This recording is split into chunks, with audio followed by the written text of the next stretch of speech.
Pada suatu sore, ketika Abu Nawas ke warung teh, kawan-kawannya sudah lebih dahulu berada di sana.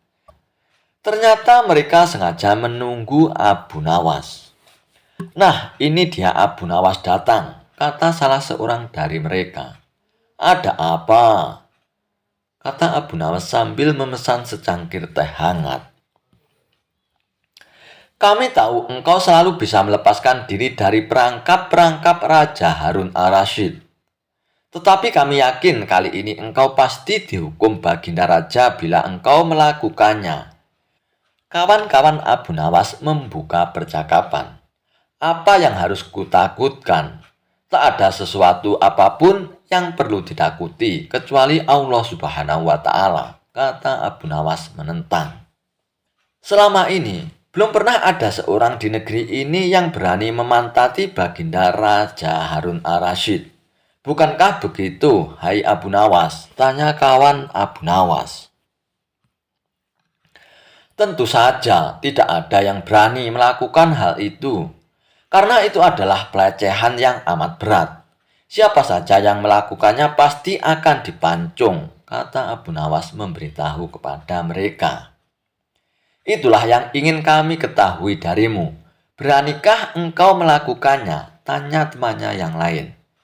Sudah kukatakan bahwa aku hanya takut kepada Allah Subhanahu wa Ta'ala saja. Sekarang apa taruhannya bila aku bersedia melakukannya? Abu Nawas balik bertanya. 100 keping uang emas. Selain itu Baginda harus tertawa pada saat engkau pantati, tanya mereka. Bukan Abu Nawas namanya jika tidak bisa menyelesaikan sesuatu masalah. Ia menyanggupi tawaran yang amat berbahaya itu dan kembali pulang ke rumahnya. Kawan-kawan Abu Nawas merasa tidak yakin Abu Nawas sanggup untuk memantati Baginda dan membuat Baginda Raja tertawa. Karena tantangan ini sangat berat, maka kali ini Abu Nawas pun harus berhadapan dengan Al-Gujub pemenggal kepala. Minggu depannya, Baginda Raja Harun al-Rashid akan mengadakan jamuan kenegaraan. Para menteri, pegawai istana, dan orang-orang dekat Baginda diundang, termasuk juga Abu Nawas. Abu Nawas merasa hari-hari berlalu dengan cepat, karena ia harus menciptakan jalan keluar yang paling aman bagi keselamatan lehernya dari pedang Al-Gujub. Tetapi bagi kawan-kawan Abu Nawas, hari-hari terasa amat panjang. Karena mereka sudah tidak sabar menunggu pertaruhan yang amat mendebarkan itu. Persiapan-persiapan di halaman istana sudah mulai. Baginda Raja menginginkan acara itu akan digelar dengan meriah. Baginda tidak ingin mengecewakan para tamunya, terkhusus untuk raja-raja dari negeri sahabat yang datang. Akhirnya, hari yang dijanjikan pun telah tiba. Semua tamu sudah datang kecuali Abu Nawas. Kawan-kawan Abu Nawas yang menyaksikan dari jauh merasa kecewa karena Abu Nawas tidak hadir. Namun ternyata mereka keliru. Abu Nawas bukan tidak datang, tetapi terlambat sehingga Abu Nawas duduk di tempat yang paling belakang. Ceramah-ceramah yang mengesankan mulai disampaikan oleh para ahli pidato. Kemudian giliran Baginda Raja Harun al-Rashid menyampaikan pidatonya. Setelah menyampaikan pidato, Baginda melihat Abu Nawas duduk sendirian di tempat yang tidak ada karpetnya. Karena merasa heran, Baginda pun bertanya, "Mengapa engkau tidak duduk di atas karpet, Abu Nawas?" "Paduka yang mulia, hamba aturkan terima kasih atas perhatian Baginda. Hamba sudah merasa bahagia duduk di sini," kata Abu Nawas. "Wahai Abu Nawas, majulah dan duduklah di atas karpet. Nanti pakaianmu kotor karena duduk di atas tanah," Baginda Raja menyarankan. "Ampun tuanku yang mulia, sebenarnya hamba ini sudah duduk di atas karpet," jawab Abu Nawas dengan santai. Baginda Raja bingung mendengar pengakuan Abu Nawas karena Baginda melihat sendiri Abu Nawas duduk di atas lantai. "Karpet yang mana yang engkau maksudkan itu, wahai Abu Nawas?" tanya Baginda masih bingung. "Karpet hamba sendiri, tuanku yang mulia. Sekarang hamba selalu membawa karpet kemanapun hamba pergi," jawab Abu Nawas seolah-olah menyimpan misteri. "Tetapi sejak tadi aku belum melihat karpet yang engkau bawa," kata Baginda Raja tambah bingung. "Baiklah Baginda yang mulia, kalau memang ingin tahu, maka dengan senang hati hamba akan menunjukkan kepada Paduka yang mulia," kata Abu Nawas sambil beringsut-ingsut ke depan. Setelah cukup dekat dengan Baginda, Abu Nawas berdiri kemudian menungging, menunjukkan potongan karpet yang ditempelkan di bagian pantatnya. Abu Nawas kini seolah-olah memantati Baginda Raja. Melihat ada sepotong karpet menempel di pantat Abu Nawas, Baginda Raja tak bisa membendung tawanya sehingga beliau terpingkal-pingkal diikuti oleh para tamu yang datang.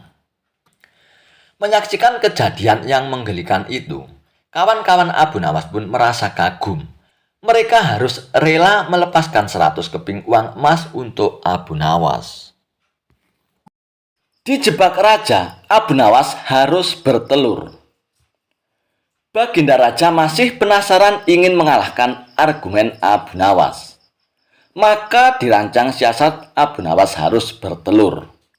Siasat ini diatur sedemikian rupa agar Abu Nawas harus bertelur seperti ayam. Kata Baginda Raja, "Pokoknya jebakan agar Abu Nawas harus bertelur ini tidak boleh gagal." Baginda sudah sangat yakin siasatnya kali ini akan berhasil. Abu Nawas yang selalu memiliki argumen saat dikerjai memang membuat geram raja. Raja ingin sekali sosok Abu Nawas ini bisa dipermalukan. Baginda Raja memiliki kebiasaan setiap akhir pekan berendam di kolam air hangat. Para menterinya selalu menemani di kolam rendam sambil berdiskusi ringan. Ide menjebak Abu Nawas harus bertelur juga saat Baginda Raja berendam di air hangat ini. Kata Baginda Raja, "Akhir pekan nanti, kita akan mengundang Abu Nawas turut berendam bersama. Nanti kalian semua datang lebih awal. Siapkan telur ayam di dalam kolam," kata Baginda Raja. "Nanti saya akan perintahkan semua yang bersama kita di kolam rendam harus bisa bertelur. Bagi yang tidak bisa akan dihukum." Begitu Baginda Raja mengatur siasatnya. Para menteri pun tertawa mendengar siasat Baginda Raja. Mereka semua sudah membayangkan bagaimana Abu Nawas harus bertelur dan gagal. Baginda Raja akan memberinya hukuman, maka label Abu Nawas cerdas akan langsung ambiar. Begitu pikiran para menteri dan Baginda Raja. Tibalah akhir pekan yang direncanakan. Abu Nawas tanpa curiga datang memenuhi undangan Baginda Raja. Seperti yang sudah direncanakan, para menteri dan Baginda Raja sudah datang lebih dulu mempersiapkan telur dan menaruhnya di dalam kolam rendam air hangat. Setelah semua berkumpul, Baginda Raja memberikan pengumuman. "Sekarang ini aku perintahkan semua yang ikut berendam di kolam air hangat harus bisa bertelur," kata Baginda Raja. Abu Nawas pun tersentak mendengar pengumuman Baginda Raja. Dia pun mulai mencium gelagat yang tidak beres. Baginda Raja pun melanjutkan, "Jika ada di antara kita yang tidak bisa bertelur, akan diberi hukuman." Para menteri yang hadir tidak ada yang membantah. Mereka serempak menjawab, "Baiklah Paduka, kami akan laksanakan." Abu Nawas pun makin yakin ada muslihat buruk. Dirinya sudah masuk jebakan Baginda Raja. Menurut akal sehat batin Abu Nawas, mana ada manusia yang bisa bertelur. Tetapi karena Baginda Raja yang bertitah, tentu tidak bisa dibantah. Abu Nawas berpikir sangat keras untuk lolos dari jebakan ini. Sementara para menteri satu persatu masuk ke dalam kolam rendam air hangat, mereka menyelam agak lama dan muncul ke permukaan dengan membawa telur. Paduka, kami sudah laksanakan titah paduka. Kini kami sudah bertelur, lapor para menteri itu satu persatu. Baginda melirik ke arah Abu Nawas yang kebingungan. Wajah Abu Nawas tampak pucat pasi. Melihat itu, Baginda pun senang sekali. Kemudian Baginda Raja pun turun ke kolam rendam air hangat itu. Menyelam sesaat kemudian muncul dengan membawa telur. Hai Abu Nawas, semua sudah bisa bertelur. Sekarang giliranmu Abu Nawas. Harus bertelur. Ayo, atau kamu akan aku beri hukuman nanti, teriak Baginda Raja. Abu Nawas pun perlahan masuk ke dalam kolam air hangat itu. Dia belum menyelam, hanya memainkan air saja, membasahi dadanya. Abu Nawas sedang berpikir memecahkan jebakan Baginda Raja ini, terutama agar selamat dari hukuman. Dan akhirnya Abu Nawas pun menyelam sambil terus berpikir. Agak lama ia menyelam sampai mulai sesak dan memutuskan muncul ke permukaan. Begitu Abu Nawas muncul ke permukaan kolam, semua tertawa senang sekali. Kali ini Abu Nawas kena pedaya. Selain itu, julukan orang cerdik yang selalu ada jawaban kalau ditantang Baginda Raja akan ambyar ataupun hancur. Muslihat Baginda Raja akan membuat Abu Nawas dihukum karena gagal bertelur. Baginda juga terlihat paling senang. Idenya berhasil membuat Abu Nawas tidak berdaya. Abu Nawas, mana telurmu? Teriak Baginda Raja tidak sabar. Abu Nawas tiba-tiba berlaku aneh. Tangannya dikepak-kepakkan seperti ayam. Lalu dia berkokok meniru ayam jantan. Kukuruyuk, kukuruyuk, kukuruyuk. Baginda Raja pun tersentak heran melihat kelakuan aneh Abu Nawas. Maaf Paduka, saya tidak bisa bertelur, jawab Abu Nawas sambil kembali berkokok. Kukuruyuk. Kenapa? Berarti kamu akan dihukum tegas Baginda Raja. Saya merasakan diri saya ini ayam jantan Paduka. Jadi tidak mungkin bertelur. Hanya ayam betina saja yang bisa bertelur Baginda, ujar Abu Nawas sambil mengepak-ngepakkan kedua tangannya dan berkokok lagi. Kukuruyuk, kukuruyuk, kukuruyuk. Baginda Raja pun dan para menteri seperti ditampar keras oleh jawaban Abu Nawas. Baginda Raja pun bergegas mengambil pakaian dan beranjak tanpa berkata-kata lagi. Jebakan untuk Abu Nawas yang harus bertelur tak disangkanya gagal total. Malah dirinya dipermalukan, disamakan dengan ayam betina. Para menterinya juga mengikuti pergi meninggalkan Abu Nawas yang masih berkokok berkukuruyuk meledek mereka. Kisah Abu Nawas mengikuti sayembara menginap 40 hari di kuburan. Dikisahkan ada saudagar yang sangat dermawan. Setiap hari ia selalu menyantuni fakir miskin dan anak-anak yatim. Dengan kelebihan inilah, kemanapun dia pergi selalu ditemani kerabat serta para tetangganya.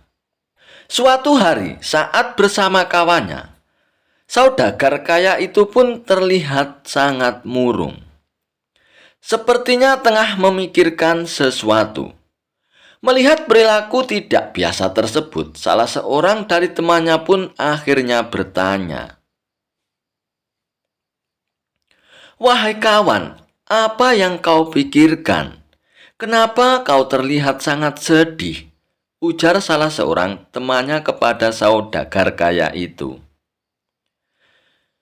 "Selama ini dimanapun berada, aku selalu ditemani orang-orang.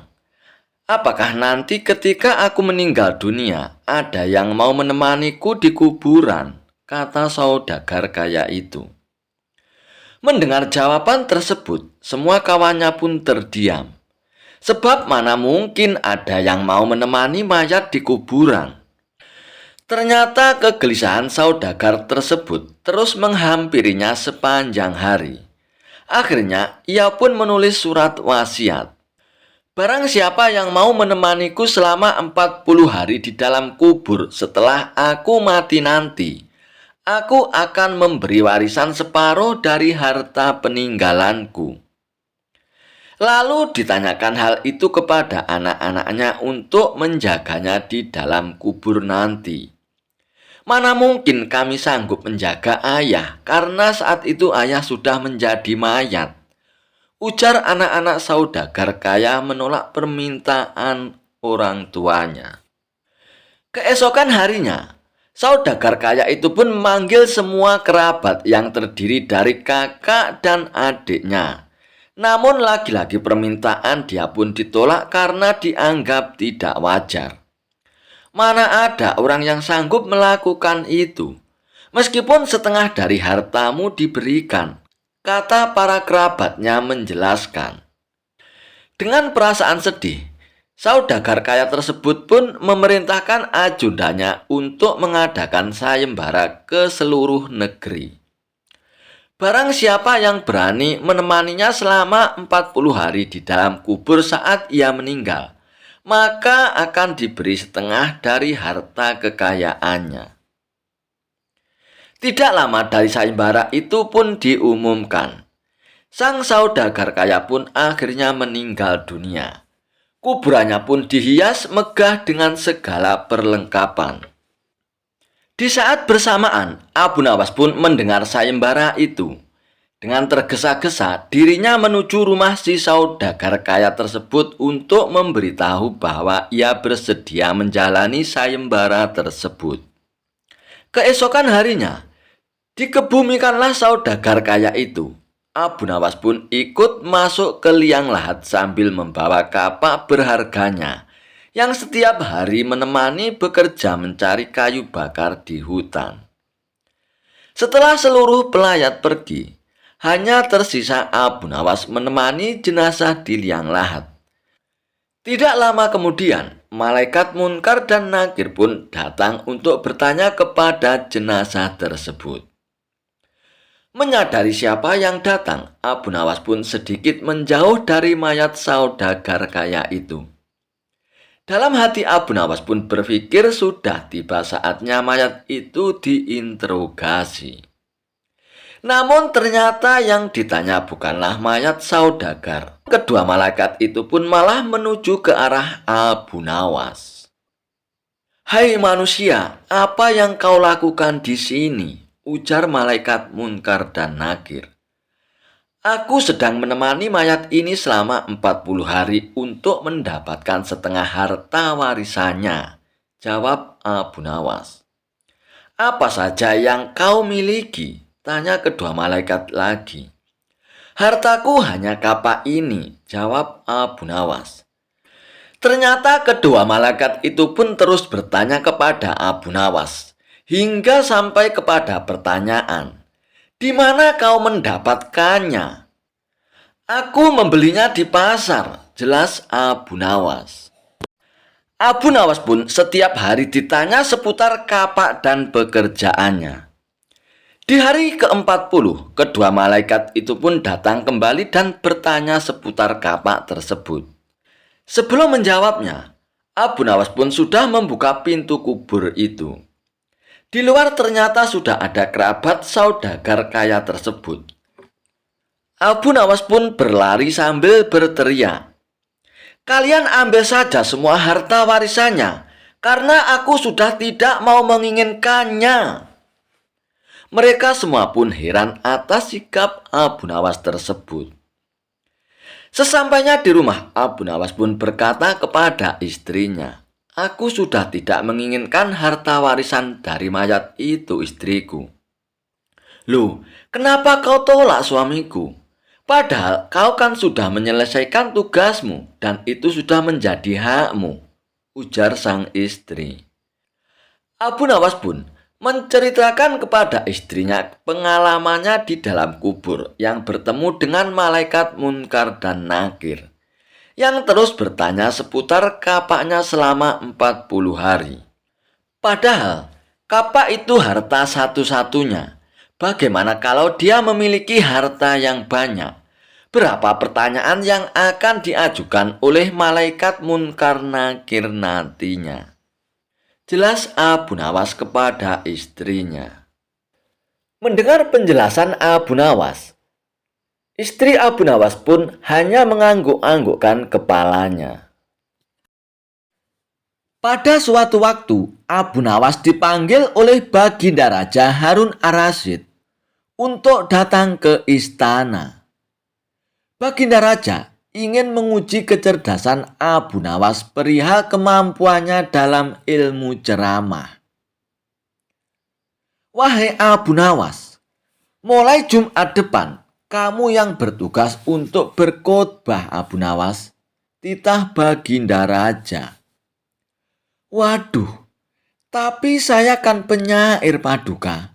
Saya bukan. Kenapa Abu Nawas? Kamu mau menolak perintahku ya? Bukan begitu Paduka yang mulia. Tapi ada apa dengan khotib yang biasanya berkhotbah? Tapi aku mau mendengar khotbah darimu Abu Nawas. Memangnya tidak boleh ya? Tapi apalagi Abu Nawas? Pokoknya kamu harus berkhotbah dan saat berkhotbah tidak boleh ada jamaah yang tertidur karena mendengar khotbah darimu Abu Nawas, ujar Baginda Raja. Baiklah Paduka yang mulia.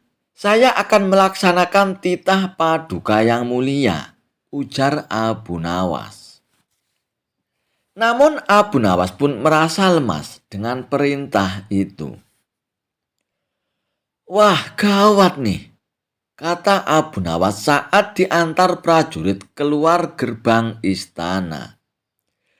Gawat gimana maksudmu Abu Nawas? Bentak prajurit. Kamu mau menolak perintah Paduka yang mulia Abu Nawas? Kamu mau dihukum gantung ya? Bukan begitu prajurit. Baiklah, Jumat depan saya akan berkhotbah. Keringat dingin pun membanjiri tubuh Abu Nawas. Ia sama sekali belum pernah berkhotbah. Sama sekali belum pernah berpidato di depan umum.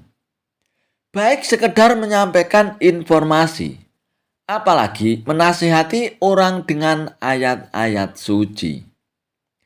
Ia kan seorang penyair, bukan pengkhotbah. Kalau membual di warung-warung, dia sih jagonya. Kalau mengarang cerita dan melantunkan syair, itu sudah biasa. Dan sekarang, mau tidak mau, Abu Nawas harus melaksanakan perintah Baginda Raja. Sebab kalau tidak, seperti yang diketahuinya, Baginda Raja pun tidak segan-segan menghukum Abu Nawas dengan hukuman yang seberat-beratnya.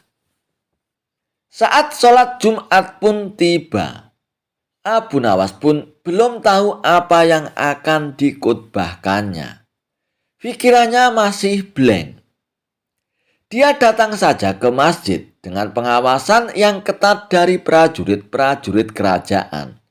Kalau-kalau Abu Nawas hendak melarikan diri. Para jamaah yang telah mengetahui bahwa Abu Nawas yang akan menjadi khotib Jumat itu memiliki pikiran yang beragam. Ada yang merasa kasihan karena Abu Nawas bakal kena hukuman. Ada yang jadi malas ke masjid. Ada juga yang penasaran dengan isi khotbah yang akan dibawakan oleh Abu Nawas. Salah seorang jamaah pun memberanikan diri menegur Abu Nawas. Hai Abu Nawas, nanti akan bawakan tema apa saat berkhotbah? Belum tahu juga saya. Mau bawa temakan apa nantinya? Memangnya kamu bisa ya Abu Nawas? Sebenarnya aku merasa kasihan denganmu. Udahlah Abu Nawas, kabur aja ke negeri lain. Mumpung masih ada kesempatan. Daripada kena hukuman pancung nantinya. Abu Nawas pun makin tidak bisa berkonsentrasi. Udahlah kawan, jangan nanya-nanya melulu. Bikin orang makin tak enak aja. Dan setelah takmir masjid memberikan pengumuman, saatnya Abu Nawas pun maju. Abu Nawas pun naik ke mimbar dengan jantung seakan mau copot. Keringat pun membanjiri wajahnya, seolah setiap saat dia habis berwudu. Mata para jamaah pun menatap tajam ke arah Abu Nawas. Mereka memandang seakan telah tiba malaikat maut menunggu perintah untuk mencabut nyawanya. Para prajurit kerajaan menatap tajam mengawasi Abu Nawas. Kalau dia melarikan diri. Suasana Jumatan pun menjadi mencekam. Abu Nawas telah berdiri di atas mimbar. Assalamualaikum warahmatullahi wabarakatuh. Jamaah pun menjawab dengan kompak dan penuh dengan konsentrasi. Tidak seperti Jumat sebelumnya, ternyata jamaah masjid pun membeludak. Banyak juga jamaah yang berdatangan dari daerah lain. Jamaah pun melober hingga ke gerbang istana. Karena mereka sangat penasaran bakal seperti apa khotbah yang akan dibawakan oleh Abu Nawas. Muadzin pun melantunkan azan. Dan di saat inilah Abu Nawas mendapatkan sebuah ide yang cemerlang tentang materi khotbahnya. Dan setelah mengucapkan pujian-pujian kepada Allah Subhanahu wa Ta'ala dan sholawat atas Nabi, Abu Nawas pun melanjutkan khotbahnya. Saudara-saudara sekalian, hadirin sidang Jumat yang dimuliakan Allah. Pada Jumat kali ini, apakah para hadirin tahu apa yang akan saya sampaikan? Jamaah pun kompak mengatakan tidak tahu. Abu Nawas pun menggebrak mimbar. Kok tidak tahu? Jamaah pun tercengang, begitu pula dengan Baginda Raja. Prajurit kerajaan pun semakin bersiaga. Jadi untuk apa khotib berdiri di sini kalau tidak ada yang tahu? Percuma saja dan sia-sia. Tidak akan ada gunanya, lanjut Abu Nawas. Abu Nawas pun kemudian melanjutkan ceramahnya dengan penjelasan tentang kebodohan umat yang serba tidak tahu. Para hadirin sidang Jumat yang berbahagia, umat Islam harus banyak tahu, harus selalu belajar dan belajar, agar pengetahuan kita bertambah luas. Wahyu yang pertama turun adalah Iqra atau bacalah. Ini adalah perintah agar kita banyak belajar. Dan Abu Nawas pun makin bersemangat di atas mimbarnya. Dia memotivasi umat agar tidak menjadi umat yang bodoh. Untuk apa pengetahuan? Dia membukakan cakrawala kepada para jamaah. Dan para jamaah pun mendengarkan dengan antusias. Baginda Raja pun sangat senang dengan kondisi ini. Bahkan, sebenarnya ia pun sayang dengan Abu Nawas. Cuma terkadang caranya itu tidak seperti orang lain. Raja punya cara tersendiri. Raja juga senang karena para jamaah tidak ada yang tertidur saat Abu Nawas menyampaikan khotbahnya. Dan baru kali ini, Para jamaah terlihat sangat antusias.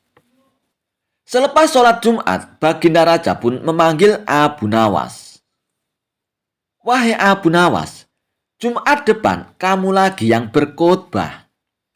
"Loh, kan sudah Paduka yang mulia. Hamba sudah menjalankan titah Paduka yang mulia sesuai dengan permintaan Paduka," kilah Abu Nawas. "Pokoknya harus Abu Nawas. Apa kamu mau digantung?" Dan Abu Nawas pun tidak bisa mengelak dari perintah Baginda Raja. Dan ternyata Baginda Raja pun tidak mau kalah cerdik dengan Abu Nawas. Dia ingin kembali menguji seberapa cerdasnya Abu Nawas. Baginda Raja pun kemudian mengatur para jamaahnya. Kalau Abu Nawas bertanya yang sama saat berkhutbah, maka para jamaah pun disuruh menjawab tahu. Abu Nawas pun naik ke mimbar lagi. Kali ini dia menggunakan jurus yang sama. Abu Nawas sudah tidak tegang lagi. Wajahnya pun penuh dengan senyuman. Dia merasa berada di atas angin. Hadirin sidang Jumat yang diberkahi Allah Subhanahu wa Ta'ala. Apakah kalian tahu apa yang akan saya khutbahkan? Jamaah pun menjawab, "Tahu." "Alhamdulillah. Bagus. Inilah yang dinanti-nantikan oleh para pemimpin umat sejak lama. Inilah yang diimpikan oleh baginda Nabi kita Muhammad Shallallahu Alaihi Wasallam." Maka ditambahkan lagi di sana dan di sini tentang kondisi umat yang mulai maju tingkat peradabannya. Kita berilmu pengetahuan juga tentang kejayaan umat Islam di masa kini dan yang akan datang. Beginilah seharusnya jika kita ingin berjaya. Dan Baginda Raja pun hanya bisa senyum-senyum sendiri. Dia tidak menyangka Abu Nawas bisa seenteng ini lolos dari perangkapnya. Tetapi dia pun senang juga karena para jamaah tidak ada yang tertidur sama sekali. Baginda Raja pun lalu memerintahkan Abu Nawas untuk berkhotbah lagi Jumat depan. Dan kali ini, ia mengatur kalau Abu Nawas menanyakan hal yang sama, maka sebagian jamaah menjawab tahu, dan sebagian jamaah lagi menjawab tidak tahu. Dan Baginda Raja pun merasa bahwa ini adalah jebakan yang paling top sedunia. Abu Nawas pun tidak senang dengan kondisi ini. Ia yakin Baginda Raja pasti sedang merencanakan sesuatu yang tidak disangkanya. Bahkan Abu Nawas sempat berpikir ia ingin melarikan diri dari negeri ini. Tapi pengawasan dari prajurit lebih ditingkatkan. Mata-mata pun disebar di seluruh penjuru. Abu Nawas pun tidak bisa berkutik. Dan tibalah hari Jumat yang ketiga. Abu Nawas pun menjadi khotib lagi dan ia pun menggunakan jurus yang sama. Pertanyaan yang serupa pun dilontarkan. Apakah kalian tahu apa yang akan saya khotbahkan? Dan sebagian jamaah menjawab tahu. Dan sebagian lagi menjawab tidak tahu. Kalau begitu, para jamaah yang tahu silakan memberitahu pada jamaah yang tidak tahu. Abu Nawas pun menambahkan bahwa kita harus menjaga kerjasama sesama umat. Saling nasihat menasihati. Harus kompak bahu-membahu. Mengatasi kedunguan dan kejahilan. Saling tolong-menolong, memberantas kejahilan. Yang sudah tahu, harus mengajari saudaranya yang tidak tahu. Jangan sampai tenggelam dalam kegelapan. Dan Abu Nawas pun telah menyelesaikan tugasnya. Baginda Raja pun akhirnya sadar bahwa Abu Nawas memang banyak akalnya. Dan ia pun mengakui kecerdikan Abu Nawas. Kisah Abu Nawas berak di atas raja hingga dijatuhi hukuman mati. Apa jadinya jika ada orang yang tidak punya akhlak terhadap rajanya? Pasti sang raja akan sangat marah hingga bisa memberikan hukuman yang cukup berat kepada orang tersebut. Dan hal inilah yang juga dilakukan oleh Abu Nawas kepada Baginda Raja Harun ar-Rasyid. Sudah berkali-kali Abu Nawas menjebak dan menjahili Baginda Raja Harun ar-Rasyid dan membuat sang raja sangat murka. Walaupun sudah sering mendapat hukuman dari sang raja, namun rupanya Abu Nawas tidak ada kapoknya membuat ulah terus. Salah satu kelakuan gila Abu Nawas yaitu pernah berak di atas Baginda Raja. Peristiwa lucu inilah yang membuat Baginda Raja sangat marah dan memberikan hukuman mati kepada Abu Nawas.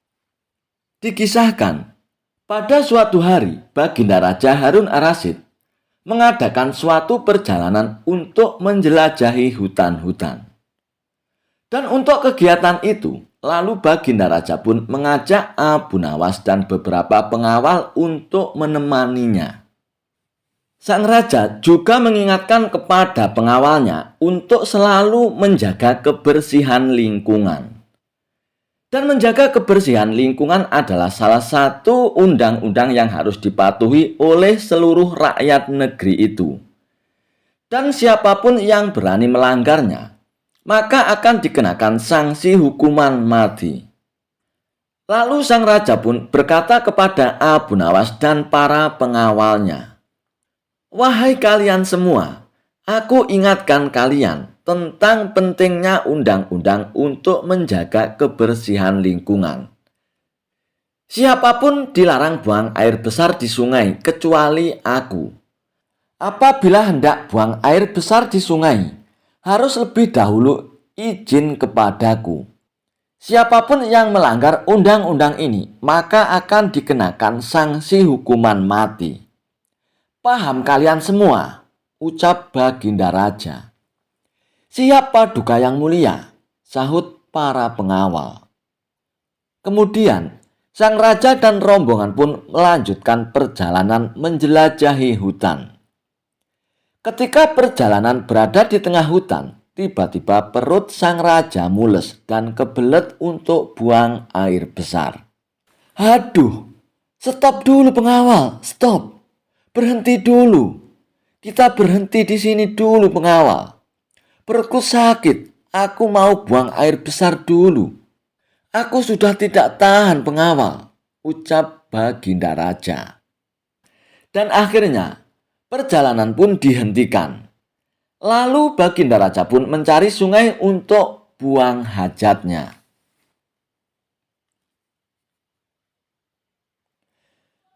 Setelah menemukan sungai, sang raja pun lalu buang hajat di aliran sungai itu.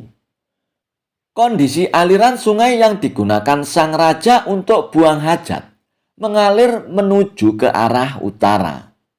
Dan pada waktu yang bersamaan, Abu Nawas juga ikut kebelet untuk buang air besar. Dia pun kebingungan mau buang air besar di mana. Tetapi dengan nekatnya, Abu Nawas lalu memutuskan pergi menuju sungai untuk buang air besar. Dengan sembrononya, Abu Nawas lalu berak di sungai tempat sang raja buang hajat. Tepatnya di atas sang raja yang airnya mengalir ke arah Baginda Raja.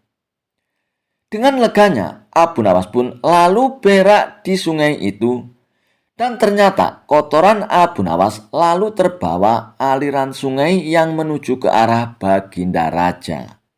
Dan tidak terduga, ternyata kotoran Abu Nawas yang terbawa aliran sungai mendekati Baginda Raja. Dan ketika Baginda Raja melihat ada pisang goreng yang menuju ke arahnya, beliau pun lalu marah dan naik pitam. "Hei, siapa yang buang air besar di atasku dan beraninya buang air besar di sungai ini? Ini kotoran siapa? Kurang ajar ini, tidak ada akhlak, ucap Baginda Raja dengan wajah geram. Dan tentu saja peristiwa ini melanggar undang-undang yang sudah dibuat oleh Baginda Raja. Lalu Baginda Raja pun memerintahkan pengawalnya untuk mencari tahu siapa yang berani berak di sungai itu. Dan setelah diselidiki, ternyata itu semua adalah perbuatan Abu Nawas. Dan atas perbuatan dan kesalahan itu, lalu Abu Nawas pun dibawa ke pengadilan kerajaan. Setelah menjalani sidang pengadilan, kerajaan pun akhirnya memutuskan memberikan sanksi hukuman mati kepada Abu Nawas.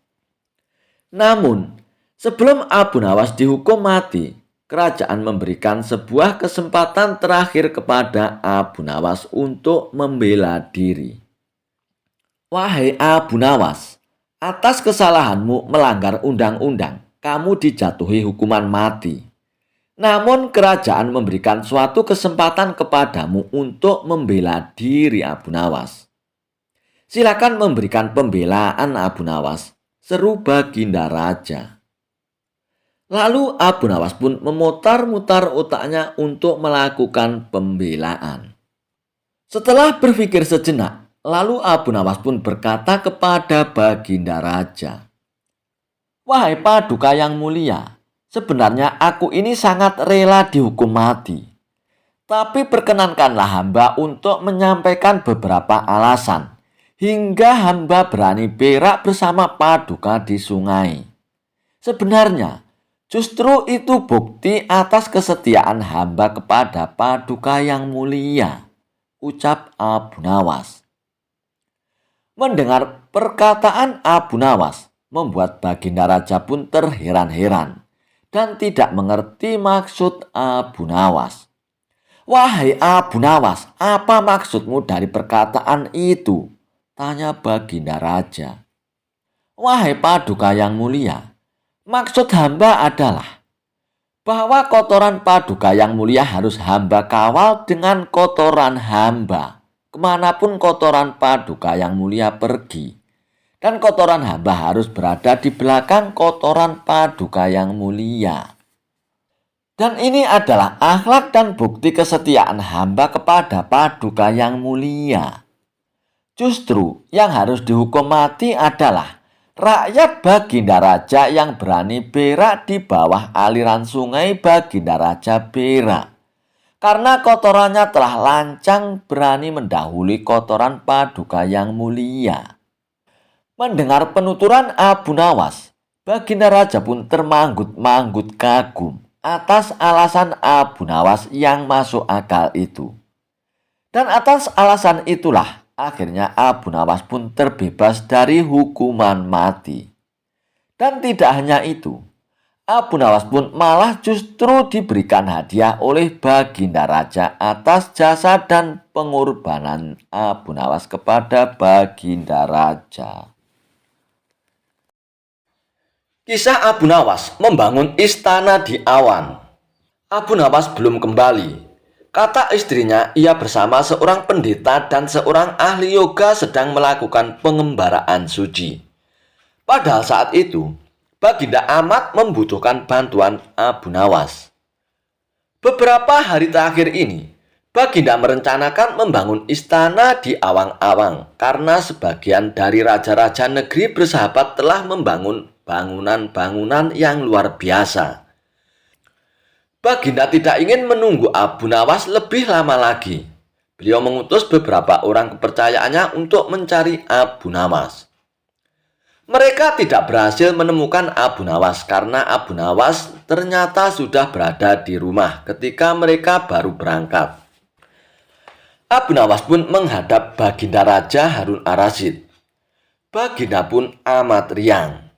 Saking gembiranya, beliau mengajak Abu Nawas bergurau. Setelah saling tukar-menukar cerita-cerita yang lucu, lalu Baginda mulai mengutarakan rencananya. "Aku sangat ingin membangun istana di awang-awang, agar aku lebih terkenal di antara raja-raja yang lain. Adakah kemungkinan keinginanku itu terwujud, Abu Nawas?" Tanya Baginda Raja kepada Abu Nawas. Tidak ada yang tidak mungkin dilakukan di dunia ini, Paduka. Kata Abu Nawas berusaha mengikuti arahan pembicaraan Baginda Raja. Kalau menurutmu hal itu tidak mustahil diwujudkan, maka aku serahkan sepenuhnya tugas ini kepadamu, kata Baginda puas. Abu Nawas pun terperanjat. Ia menyesal telah mengatakan kemungkinan mewujudkan istana di awang-awang. Tetapi nasi telah menjadi bubur. Kata-kata yang telah terlanjur didengar oleh Baginda tidak mungkin ditarik kembali. Baginda pun memberi waktu Abu Nawas beberapa minggu. Dan rasanya tak ada yang lebih berat lagi bagi Abu Nawas kecuali tugas yang diembannya. Jangankan membangun istana di langit, membangun sebuah gubuk kecil pun sudah merupakan hal yang mustahil dikerjakan. Hanya Tuhan sajalah yang mampu untuk melakukannya, gumam Abu Nawas dalam hatinya. Hari-hari berlalu seperti biasa, tak ada yang dikerjakan oleh Abu Nawas, kecuali memikirkan bagaimana membuat Baginda Raja yakin kalau yang dibangun itu benar-benar istana di langit. Seluruh ingatannya dikerahkan dan dihubung-hubungkan. Abu Nawas bahkan berusaha menjangkau masa kanak-kanaknya, sampai ia teringat bahwa dulu ia pernah bermain layang-layang. Dan inilah yang membuat Abu Nawas girang.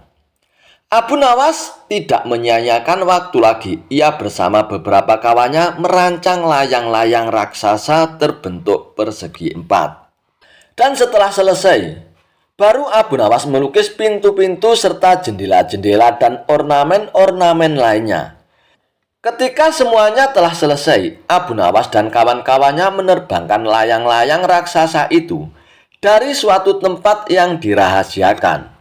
Begitu layang-layang raksasa terbentuk, istana itu mengapung di angkasa. Penduduk negeri gempar, Baginda Raja girang bukan kepalang. Benarkah Abu Nawas berhasil membangun istana di langit? Dengan tidak sabar beliau didampingi beberapa orang pengawal bergegas menemui Abu Nawas. Dan Abu Nawas pun berkata dengan bangga, Paduka yang mulia, istana pesanan Paduka telah rampung, kata Abu Nawas merendah. Engkau benar-benar hebat, Abu Nawas, kata Baginda memuji Abu Nawas. Terima kasih Baginda yang mulia, kata Abu Nawas. Lalu bagaimana caranya aku ke istana? Tanya Baginda Raja. Dengan tambang Paduka yang mulia, kata Abu Nawas dengan tenangnya. Kalau begitu, siapkan tambang itu sekarang. Aku ingin segera melihat istanaku dari dekat. Kata Baginda tak sabar lagi. Hamba Paduka yang mulia, hamba kemarin lupa memasang tambang itu sehingga seorang kawan hamba tertinggal di sana dan tidak bisa turun. Kata Abu Nawas mulai berkelit. Bagaimana dengan engkau sendiri, Abu Nawas? Dengan apa engkau turun ke bumi? Tanya Baginda Raja. Dengan menggunakan sayap Paduka yang mulia, kata Abu Nawas dengan bangga. Kalau begitu buatkan aku sayap supaya aku bisa terbang ke sana, kata Baginda Raja. Paduka yang mulia, sayap itu hanya bisa diciptakan dalam mimpi, kata Abu Nawas menjelaskan. Engkau berani mengatakan aku gila sepertimu? Tanya Baginda dan sambil melotot. Ya Baginda, kurang lebih seperti itu, jawab Abu Nawas tangkas. Apa maksudmu Abu Nawas? Tanya Baginda lagi. Baginda tahu bahwa membangun istana di awang-awang adalah pekerjaan yang mustahil untuk dilaksanakan. Tetapi Baginda tetap menyuruh hamba mengerjakannya. Sedangkan hamba juga tahu bahwa pekerjaan itu mustahil untuk dikerjakan. Tetapi hamba tetap menyanggupinya. Titah Baginda yang tidak masuk akal itu, kata Abu Nawas berusaha menjelaskan kepada Baginda Raja. Tanpa menoleh, Baginda Raja pun kembali ke istana diiringi para pengawalnya. Abu Nawas berdiri sendirian sambil memandang ke atas melihat istana terapung di awang-awang. Kisah Abu Nawas dan kambing terbang. Alkisah. Pada suatu hari, Baginda Raja Harun Ar-Rasyid mendengar desas-desus bahwa Abu Nawas bisa membuat kambing terbang. Karena penasaran dan sedikit iseng, Baginda Raja pun memanggil Abu Nawas ke istana. "Wahai Abu Nawas, aku dengar engkau bisa membuat kambing terbang ya. Benarkah itu Abu Nawas?" tanya Baginda Raja. "Ampun Paduka yang mulia, memang benar, tapi butuh waktu dan syarat yang khusus," jawab Abu Nawas. "Baiklah Abu Nawas, kalau begitu aku beri waktu kau 3 hari. Namun kalau kau gagal, kau akan aku penjarakan Abu Nawas," titah Baginda Raja. Lalu Abu Nawas pun pulang ke rumah dengan kepala cenut-cenut. Dalam hatinya ia pun bergumam, "Gimana caranya bikin kambing bisa terbang? Terbang dari mana? Dari dapur ya?" Namun namanya saja Abu Nawas. Ia pun tidak kehabisan akal untuk membuat kambing terbang. Keesokan harinya Abu Nawas pun datang ke istana, menggiring seekor kambing yang gemuk, sambil menenteng balon-balon besar yang sudah berisi gas. Di punggung kambing tersebut terikat bulu-bulu ayam yang berbentuk sayap yang sudah dijahit dengan rapi. Semua orang di istana pun tertawa terpingkal-pingkal melihat kambing tersebut. Namun Abu Nawas pun tetap serius. "Ampun Paduka yang mulia, sebentar lagi kambing ini akan terbang. Tapi ia malu karena banyak orang yang melihat. Bisakah kita buat sepi dahulu tempat ini Paduka?" ujar Abu Nawas. Baginda Raja pun tertawa kegelian, namun ia pun mengiyakannya. Abu Nawas pun membawa kambing itu ke taman belakang istana. Lalu Abu Nawas pun mengikatkan balon-balon yang sudah diisi gas itu pada kambing tersebut. Dan benar saja, tiba-tiba kambing itu pun terangkat oleh balon-balon itu ke udara. Akan tetapi kambing itu malah nyangkut pada pohon mangga di istana. "Ampun Paduka yang mulia, kambing itu sudah bisa terbang Paduka. Tapi karena takut ketinggian, ia pun mendarat darurat di pohon mangga Paduka," ujar Abu Nawas. Melihat itu, Baginda Raja pun tertawa terpingkal-pingkal. "Hahaha, dasar kau Abu Nawas, kau memang tidak pernah kehabisan akal. Baiklah, kau aku bebaskan dari hukumanmu. Dan ini ada hadiah untukmu Abu Nawas," ujar Baginda Raja sambil memberikan hadiah sekantong uang emas kepada Abu Nawas. Kisah Abu Nawas bakar tenda demi mengalahkan raja. Suatu ketika, Baginda Raja Harun Ar-Rasyid menantang Abu Nawas dalam suatu perlombaan. Ajang lomba itu adalah tenda siapa yang paling ramai dan paling banyak dikunjungi oleh pengunjung, maka dialah yang menang. Mengapa menantang Abu Nawas untuk perlombaan tersebut? Bisa jadi, Baginda Raja Harun Ar-Rasyid sangat senang dengan kecerdikan Abu Nawas dalam menyelesaikan tantangan. Singkat cerita, tantangan itu pun disetujui oleh Abu Nawas. Tepat di alun-alun kerajaan dan waktu pun sudah ditentukan.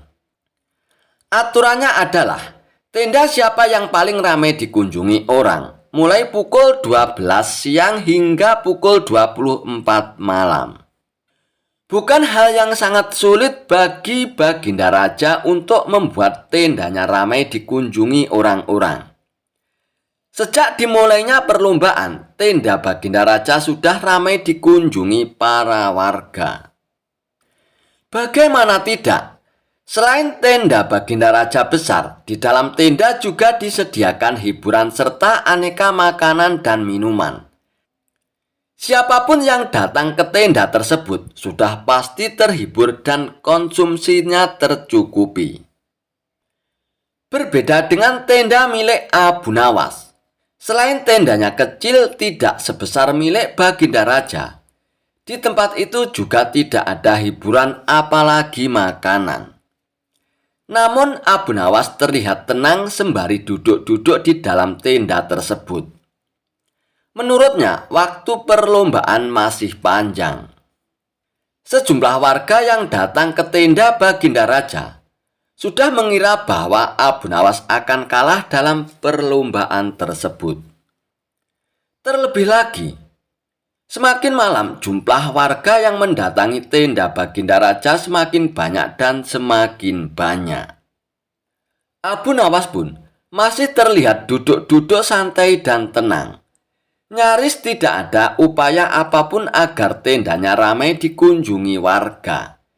Hingga sekitar pukul 23 atau jam 11 malam, Abu Nawas pun baru beraksi. Tenda milik Abu Nawas tiba-tiba terbakar. Apinya membakar tenda tersebut menjulang ke angkasa. Kontan saja, warga yang hadir di tenda Baginda Raja pun berteriak, "Tenda Abu Nawas terbakar! Tenda Abu Nawas terbakar!" teriak para warga. Warga yang penasaran semburat keluar dari tenda Baginda Raja. Ada yang penasaran dan datang melihat hingga ada yang membawa air untuk memadamkan api. Tak ketinggalan, Baginda Raja pun ikut mendatangi tenda Abu Nawas. Nah, pas pukul 12 malam, semua orang yang ada di tenda Baginda Raja pun berpindah ke lokasi tenda Abu Nawas yang kebakaran. Tak ketinggalan, Baginda Raja pun datang ke lokasi. "Wahai Paduka Raja, lihat, semua orang termasuk Anda pun datang ke tenda saya. Tepat pukul 12 malam, ujar Abu Nawas sembari tersenyum penuh kemenangan. Rupanya kebakaran itu disengaja oleh Abu Nawas untuk menarik perhatian orang-orang yang ada di tenda Baginda Raja. Termasuk Baginda Raja pun terkecoh untuk datang ke tenda Abu Nawas. Lalu Baginda Raja pun beranjak pergi. Ia pun merasa kalah. Ia merasa kesal. Ia merasa bahwa ia telah dikerjai oleh Abu Nawas. Kisah Abu Nawas mengerjai seorang tabib palsu. Suatu ketika di kota tempat tinggal Abu Nawas dihebohkan adanya tabib baru yang mengaku sakti. Dia pun sesumbar bisa mengobati penyakit apa saja. Walhasil rumahnya didatangi ratusan pasien. Padahal tabib tersebut hanyalah seorang penipu. Ia menggunakan keahlian sulapnya untuk menipu warga. Hal inilah yang membuat warga makin percaya pada kesaktian palsu sang tabib tersebut. Ada juga pasien yang tidak kunjung sembuh. Namun karena rayuan manis sang tabib palsu tersebut, ia selalu menuruti perkataannya agar kembali berobat. Sampai pada suatu ketika, Abu Nawas pun jatuh sakit yang tidak kunjung sembuh. Dan atas saran sang istri, Abu Nawas pun disuruh berobat ke tabib tersebut. Kala itu Abu Nawas belum tahu kalau tabib tersebut adalah seorang penipu. Ia pun menuruti saja saran sang istri. Namun sudah 3 kali berobat, sakit Abu Nawas pun tidak kunjung sembuh. Padahal sekali berobat bayarannya adalah 100 dinar. Dan Abu Nawas sudah menghabiskan uang 300 dinar tanpa ada sedikit pun tanda-tanda kesembuhan pada dirinya. Akibatnya Abu Nawas pun mulai curiga.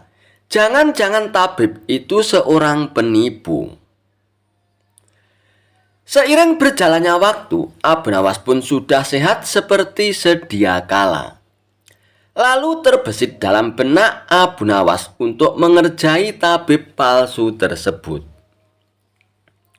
Aku harus mendapatkan 300 dinarku dulu. Tapi bagaimana caranya ya? Tanya Abu Nawas dalam hatinya. Setelah lama berpikir, akhirnya Abu Nawas pun menemukan ide cemerlang. Keesokan harinya, Abu Nawas pun membuka praktek pengobatan. Dan di depan rumahnya, dipasang papan bertuliskan sembuh bayar 100 dinar. Kalau tidak sembuh, uang kembali 1000 dinar. Para pasien rencananya berobat ke tabib palsu mendadak memilih datang ke rumah Abu Nawas. Dan akhirnya rumah Abu Nawas pun penuh sesak oleh para pasien. Entah karena kebetulan atau bagaimana, hampir semua pasien yang diobati oleh Abu Nawas berhasil disembuhkan. Sementara rumah sang tabib palsu tersebut terlihat sangat sepi.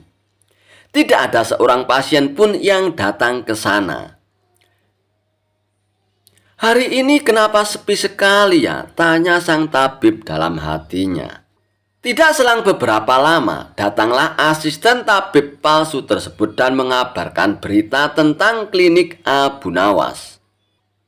Tuan, Abu Nawas sekarang buka praktek pengobatan, Tuan, kata asisten melaporkannya. Apa? Abu Nawas buka praktek pengobatan? Tanya sang tabib kepada asistennya. Benar, Tuan. Rumah Abu Nawas ramai sekali pasien datang. Itulah kenapa hari ini rumah Tuan sepi pasien. Oh begitu ya. Pantas aku hari ini sepi pasien. Tapi apa memang benar begitu? Tanya sang tabib dengan penasaran. Saya lihat sendiri, Tuan. Tapi anehnya, pasien yang berobat ke Abu Nawas hampir semua sembuh dari penyakitnya, Tuan, jawab sang asisten. Mendengar penuturan asistennya, muncul sifat asli tabib palsu tersebut. Ia pun berencana menipu Abu Nawas.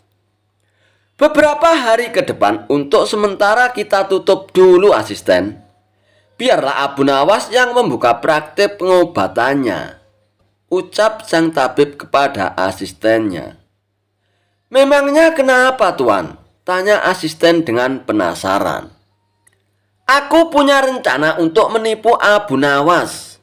Aku pasti akan mendapatkan 1000 dinar dari Abu Nawas nantinya, jawab tabib palsu tersebut. Tapi bagaimana caranya, Tuan? Tanya sang asisten bertambah penasaran. Begini, asisten. Aku akan berobat ke tempat Abu Nawas. Aku akan berpura-pura sakit pada indera perasa lidahku. Kalau ditanya sembuh atau tidak, tentu saja aku akan mengatakan tidak. Karena yang tahu sembuh atau tidak kan hanya aku, ucap tabib palsu tersebut. Dengan begitu, aku akan bisa dapat dengan mudah mendapatkan 1000 dinar dari Abu Nawas, kata sang tabib menjelaskan.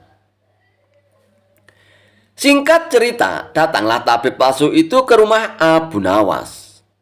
Hai Abu Nawas, aku ingin berobat kepadamu, Abu Nawas, kata sang tabib. Bukankah engkau seorang tabib? Kenapa malah berobat kemari? Tanya Abu Nawas. Ya, memang benar. Tapi di tempatku tidak ada obatnya, Abu Nawas. Makanya aku datang ke sini, jawab sang tabib. Memangnya kamu sakit apa, tabib? Tanya Abu Nawas lagi. Begini, Abu Nawas. Entah kenapa lidahku mati rasa. Aku tidak bisa merasakan apa-apa, Abu Nawas, kata sang tabib berpura-pura mengeluh. Akan tetapi, Abu Nawas menangkap firasat kurang baik. Ia yakin kalau tabib palsu itu hendak menipunya. Aku tidak akan tertipu untuk yang kedua kalinya. Justru kedatanganmu sudah aku tunggu-tunggu, tabib, ucap Abu Nawas dalam hatinya. Lalu Abu Nawas pun menyuruh sang tabib untuk menunggu di ruang pengobatan. Abu Nawas pun pergi ke belakang dan segera memeras buah jeruk yang sangat asam dan menuangkannya ke dalam gelas. Lalu gelas tersebut diberikan kepada sang tabib. "Wahai tabib, ini obatnya sudah jadi. Minumlah sekarang," ucap Abu Nawas. Ketika sang tabib meminumnya, mukanya mendadak berkerut menahan rasa kejut. "Kamu menipu aku ya Abu Nawas. Ini bukan obat, tapi air jeruk yang sangat kecut, Abu Nawas," kata sang tabib dengan emosi. "Alhamdulillah, berarti lidamu sudah tidak lagi mati rasa, tabib. Sekarang bayarlah ongkosnya, yaitu 100 dinar, pinta Abu Nawas." "Waduh, aku keceplosan. Gagal lagi rencanaku," pikir sang tabib palsu tersebut. Lalu sang tabib itu pun terpaksa memberikan uang 100 dinarnya kepada Abu Nawas. Tapi sang tabib tidak putus asa. Ia pun terus berusaha agar bisa mendapatkan 1000 dinar dari Abu Nawas. Hari berikutnya, ia pun kembali mendatangi Abu Nawas. "Hai Abu Nawas, aku mau berobat lagi Abu Nawas," kata sang tabib palsu tersebut. "Oh, silakan tabib. Apa lidahmu masih mati rasa lagi?" tanya Abu Nawas meledeknya. "Bukan Abu Nawas, kali ini penyakitnya berbeda," jawab sang tabib. "Luar biasa, ternyata kamu punya banyak stok penyakit ya tabib. Kali ini apa penyakitnya?" tanya Abu Nawas lagi.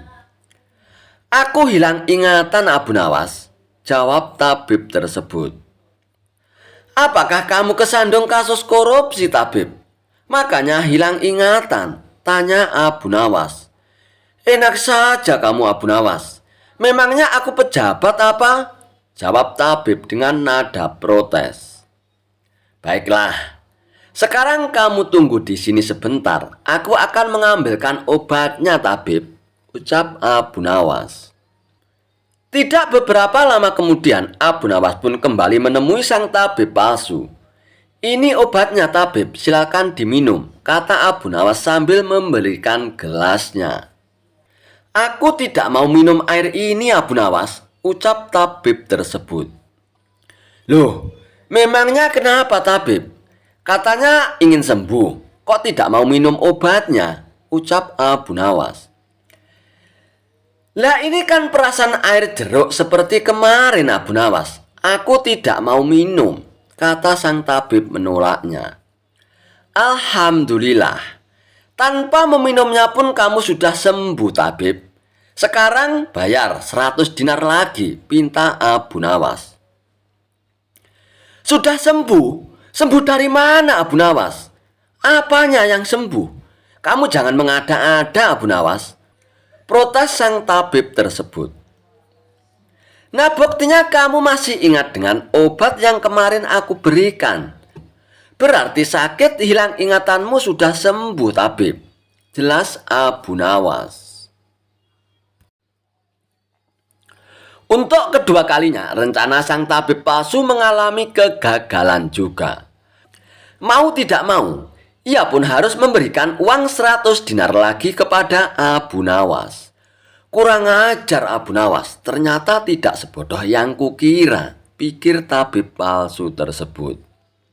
Tidak terima dengan dua kegagalan yang dialaminya, tabib palsu itu pun berpikir keras untuk bisa mengalahkan Abu Nawas. Setelah merenung agak lama, akhirnya ia pun mendapatkan ide. "Aku pasti akan berhasil kali ini," ungkap tabib dengan rasa yakin. Kali ini ia pun berpura-pura buta. Si tabib palsu itu pun berjalan ke rumah Abu Nawas dengan bantuan tongkat di tangannya. Setelah tiba di tempat Abu Nawas pun sempat kaget dengan penuh rasa iba.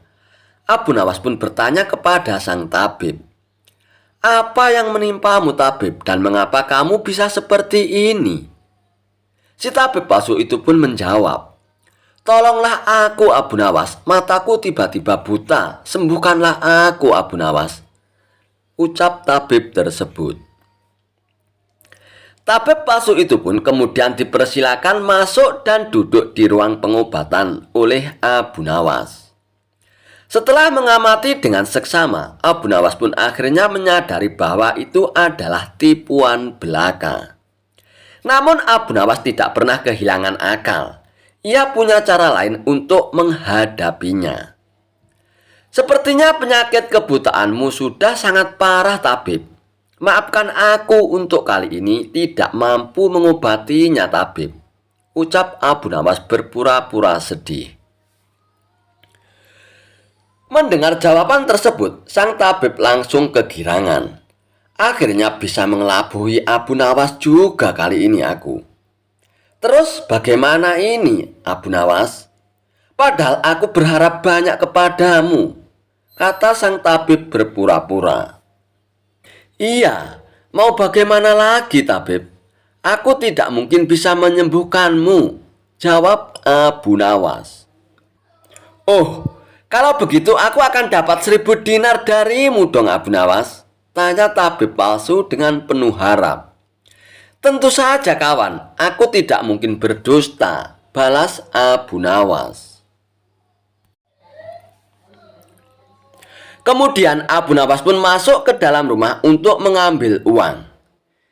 "Ini uangnya 1000 dinar untukmu, tabib," ucap Abu Nawas sambil memberikan uangnya. Tabib palsu itu pun dengan penuh kegirangan menerima uang tersebut. Tapi setelah uangnya dihitung, ia langsung murka. "Hai Abu Nawas, kenapa hanya 10 dinar yang kau berikan?" tegas tabib palsu dengan emosi. "Hai tabib, dari mana kamu tahu kalau jumlahnya hanya 10 dinar? Tanya Abu Nawas balik. "Uangnya memang ada 10, tapi pecahannya 1 dinar saja ini. Bukan 100 dinar, Abu Nawas. Memangnya aku buta apa?" balas tabib tambah emosi. "Alhamdulillah, sekarang kamu sudah sembuh, tabib," kata Abu Nawas sambil mengambil kembali uangnya. "Maksudmu ini apa, Abu Nawas? Kenapa uangnya diambil lagi?" tanya tabib dengan kebingungan. "Loh, kamu kan sudah sembuh. Sekarang sini bayar 100 dinar, pinta Abu Nawas. "Sembuh apanya? Kamu jangan mengada-ada lagi, Abu Nawas," protes tabib tersebut. "Bukankah kamu kesini katanya mengalami kebutaan? Tapi kamu bisa membedakan mana pecahan 1 dinar dan pecahan 100 dinar. Berarti matamu tidak buta lagi dan kamu sekarang bisa melihat, tabib," jelas Abu Nawas. Tabib palsu itu pun tidak bisa berkata apa-apa lagi. Ia pun terpaksa memberikan uang 100 dinar lagi kepada Abu Nawas. Dan ia pun akhirnya pergi dengan perasaan kecewa. "Aku kapok berurusan dengan Abu Nawas," ucap si tabib palsu tersebut sambil ngeloyor pergi. Ide konyol Abu Nawas ternyata mampu turunkan hujan. Di sebuah kota kecil yang ramai namun penuh tingkah manusia aneh, hiduplah seorang pria yang terkenal karena kecerdikannya sekaligus kelucuannya. Siapa lagi kalau bukan Abu Nawas? Ia bukan orang kaya, bukan pula pejabat. Tapi satu hal yang membuatnya berbeda, yaitu akalnya selalu nyeleneh. Dan justru dari situlah sering muncul berkah yang tak terduga. Suatu hari, kota itu dilanda musim kemarau panjang. Sumur-sumur mulai mengering, sawah retak seperti kulit kerupuk, dan warga pun mulai panik. Mereka mendatangi istana untuk mengadu kepada raja. "Baginda Raja, kalau tidak segera turun hujan, kita semua bisa sengsara," keluh seorang warga. Mendengar itu, Baginda Raja pun mengelus jenggotnya. Kita perlu seseorang yang bisa menemukan solusi atau setidaknya menghibur rakyat agar tidak stres. Dan tiba-tiba seorang penasihat pun berkata, "Paduka yang mulia, bagaimana kalau kita panggil Abu Nawas?" Mendengar itu, raja pun tersenyum kecil. "Ah, si pembuat onar itu ya. Baiklah, panggil dia sekarang. Siapa tahu kali ini akalnya benar-benar berguna." Lalu dipanggillah Abu Nawas untuk datang ke istana. Tak lama kemudian, Abu Nawas pun datang dengan santai, memakai pakaian sederhana dan sedikit kusut. "Wahai Abu Nawas," kata Baginda Raja, "rakyat sedang kesulitan karena kemarau panjang. Apa yang bisa kau lakukan, Abu Nawas?" Abu Nawas pun menggaruk kepalanya. "Maksud Paduka, hamba harus menjadi pawang hujan ya?" "Betul Abu Nawas," sahut Baginda Raja. Lalu Abu Nawas pun berkata, "Ampun Paduka yang mulia, kalau hamba bisa mendatangkan hujan, nanti dibilang sombong. Tapi kalau hamba tidak melakukan apa-apa, nanti dibilang malas pula." Baginda Raja pun mengerutkan dahinya. "Apa maksudmu Abu Nawas?" "Hamba punya ide yang aneh Paduka, tapi harus dituruti sepenuhnya." Dan mendengar itu, Baginda Raja pun merasa penasaran. "Apa syaratnya Abu Nawas? Katakan saja."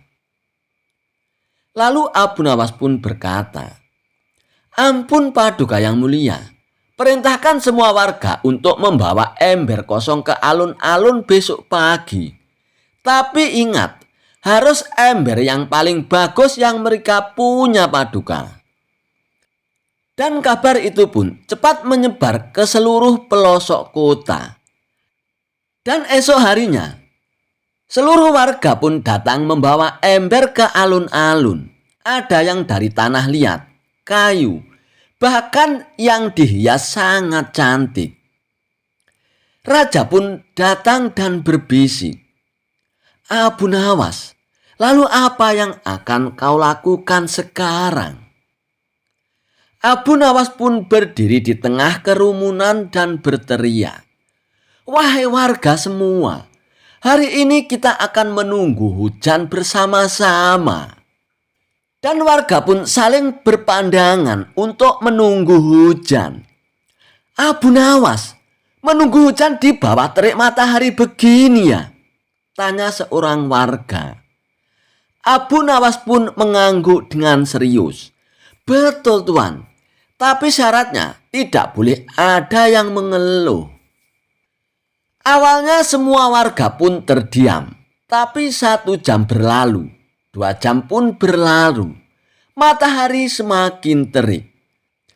Dan seorang warga pun mulai menggerutu, "Waduh, panas sekali ini. Ini dasar ide gila Abu Nawas."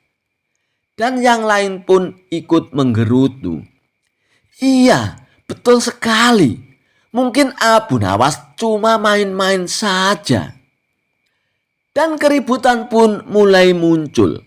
Baginda Raja sendiri pun mulai kesal.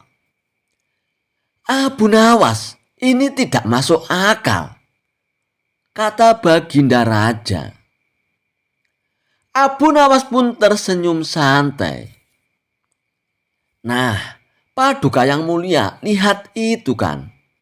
Dan ternyata, karena warga berkumpul, mereka mulai saling berbicara, berbagi makanan. Bahkan ada yang menawarkan air simpanan mereka kepada yang lainnya. Beberapa orang yang punya sumur masih berisi mulai mengajak tetangganya untuk berbagi. Dan Abu Nawas pun berkata, "Paduka yang mulia, Hujan memang belum turun, tapi lihat, hati mereka mulai turun hujan. Mereka yang tadinya pelit jadi mau berbagi. Yang tadinya diam jadi peduli Paduka. Mendengar itu, Baginda Raja pun terdiam.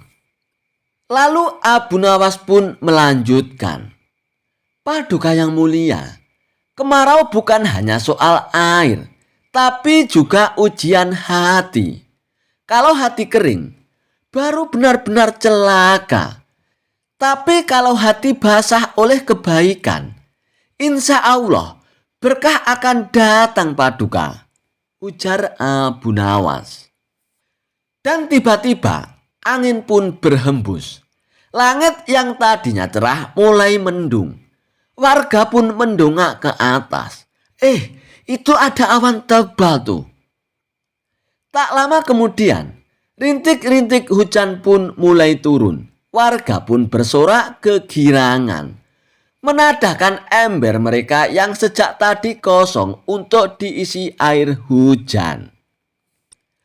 Melihat itu, Baginda Raja pun tertawa bahagia.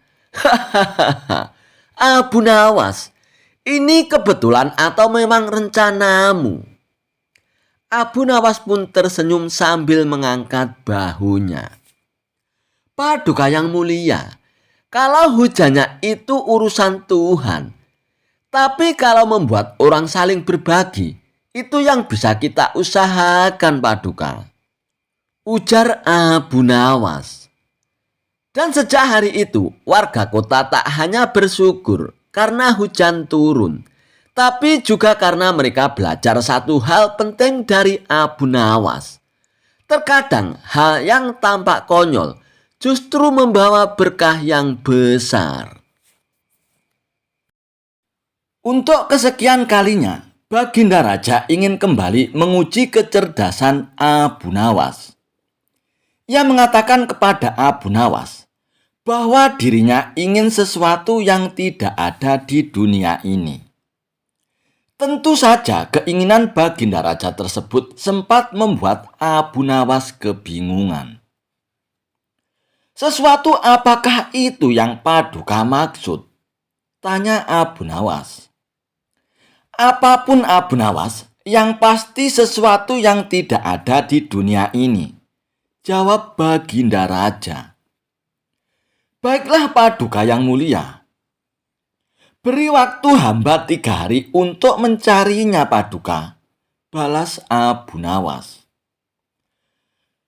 Kemudian Abu Nawas pun pamit undur diri dari hadapan Baginda Raja. Dalam kurun waktu 3 hari, Abu Nawas pun belum bisa mendapatkan jawaban atas permasalahan yang dihadapinya. Hingga waktu yang ditentukan pun tiba, Abu Nawas pun belum juga mendapatkan solusi. Ia pun pasrah bila seandainya harus mendapat hukuman dari Baginda Raja. Ketika Abu Nawas hendak bersiap-siap pergi ke istana, matanya tertuju pada sebuah peti kecil yang tergeletak di pojokan rumahnya, yang sudah berumur dan sudah lapuk. Dari mana kamu mendapatkan peti itu, istriku? Tanya Abu Nawas kepada istrinya. Aku menemukannya di gudang. Sayang kalau tidak dimanfaatkan, balas istri Abu Nawas. Karena penasaran, Abu Nawas pun kemudian menghampiri peti tersebut. Dan kemudian ia pun membukanya. Dan ternyata isinya kosong. Dan dari sinilah muncul ide yang cemerlang pada diri Abu Nawas. Dengan penuh percaya diri, Abu Nawas pun segera pergi ke istana dengan membawa peti yang baru saja ditemukan tersebut. Dan ia pun langsung menghadap Baginda Raja. Bagaimana Abu Nawas? Apakah sudah kau dapatkan yang aku inginkan Abu Nawas? Tanya Baginda Raja. Sudah Paduka, hamba menyimpannya di dalam peti ini, jawab Abu Nawas sambil menunjukkan peti yang dibawanya. Apa isinya peti itu, Abu Nawas? Tanya Baginda Raja dengan penasaran. Yang pasti, sesuatu yang tidak ada di dunia ini sesuai dengan permintaan Paduka yang mulia, jawab Abu Nawas. Baiklah Abu Nawas, coba berikan peti itu padaku. Lalu dengan sangat hati-hati, Abu Nawas pun mengangkat peti itu dan menyerahkannya kepada Baginda Raja. Seolah-olah di dalam peti tersebut berisi sesuatu yang sangat berharga. Melihat cara Abu Nawas memperlakukan peti tersebut dengan sangat hati-hati, semakin membuat Baginda Raja pun tambah penasaran. Akan tetapi saat Baginda Raja membuka peti tersebut, ternyata isinya kosong. Tidak ada apa-apanya, Abu Nawas. Mana isinya? Aku tidak melihatnya, Abu Nawas. Tanya Baginda Raja kembali. Dan dengan entengnya Abu Nawas pun menjawab, begini Paduka yang mulia, sesuatu yang tidak ada di dunia ini tidak mungkin bisa terlihat di dunia, Paduka. Jelas Abu Nawas. Mendengar penuturan Abu Nawas, seketika Baginda Raja pun tertawa dan mengakui kecerdikan Abu Nawas. Kisah Abu Nawas menginap di rumah pencuri hingga membuatnya tobat. Kecerdikan Abu Nawas mengerjai seorang pencuri seakan tidak ada habisnya. Kali ini dia kembali mengerjai seorang pencuri saat hendak beraksi di rumahnya. Suatu malam, saat sedang tidur pulas, Abu Nawas dikagetkan suara berisik dari ruang tengah rumahnya.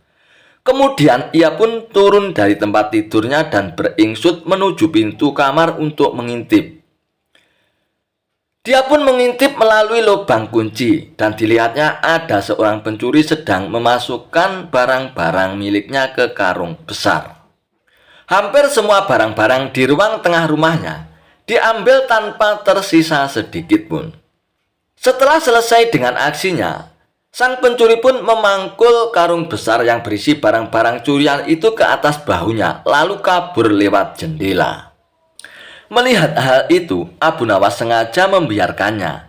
Ia tidak berteriak minta tolong ataupun menghardik si pencuri, karena ingin membuatnya kapok tanpa harus menggunakan kekerasan. Ketika si pencuri sudah berjalan keluar rumah dengan membawa barang-barang curian, diam-diam Abu Nawas mengikutinya dari belakang. Setelah menempuh perjalanan lumayan jauh, si pencuri terlihat kelelahan. Bagaimana tidak, sebab barang-barang curian yang dibawanya pun sangat banyak. Dan akhirnya sampailah si pencuri di depan rumahnya. Dia segera masuk dan beristirahat. Saking capeknya, pencuri itu pun sampai lupa menutup pintunya kembali. Sehingga dengan mudah Abu Nawas pun ikut masuk ke rumah sang pencuri.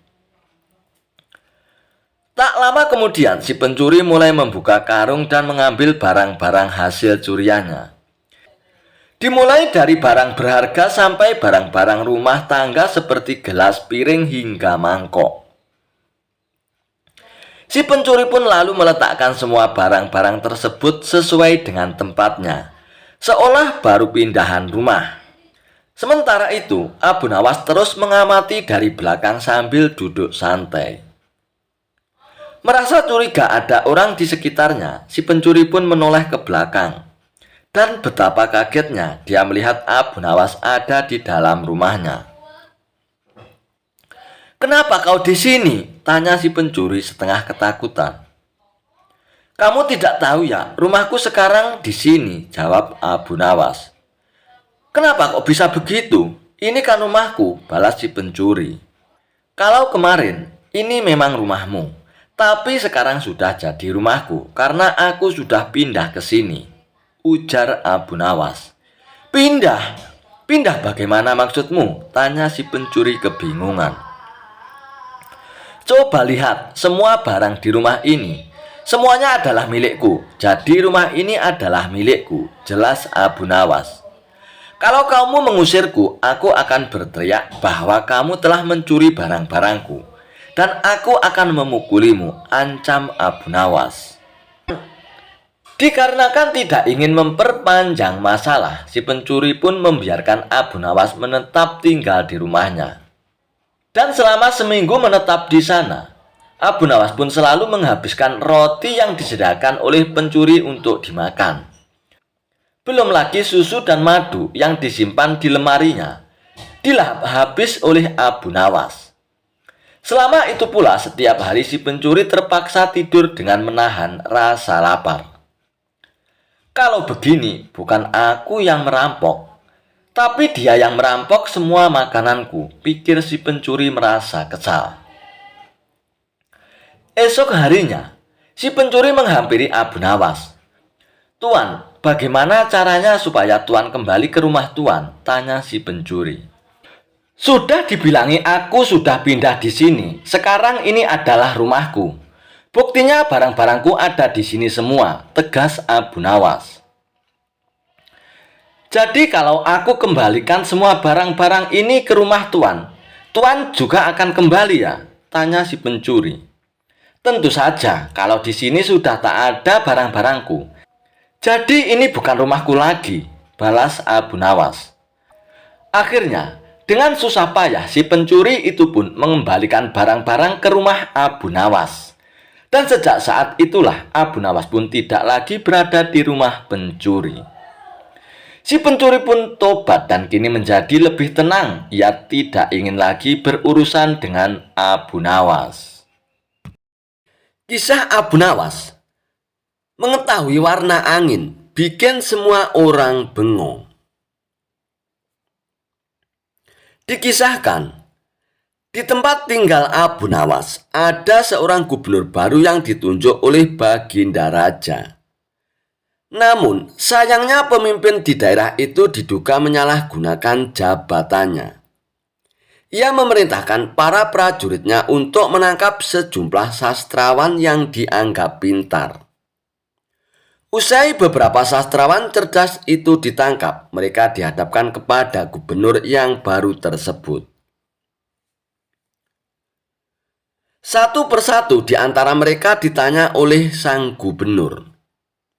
"Menurutmu, aku ini gubernur yang adil atau zalim?"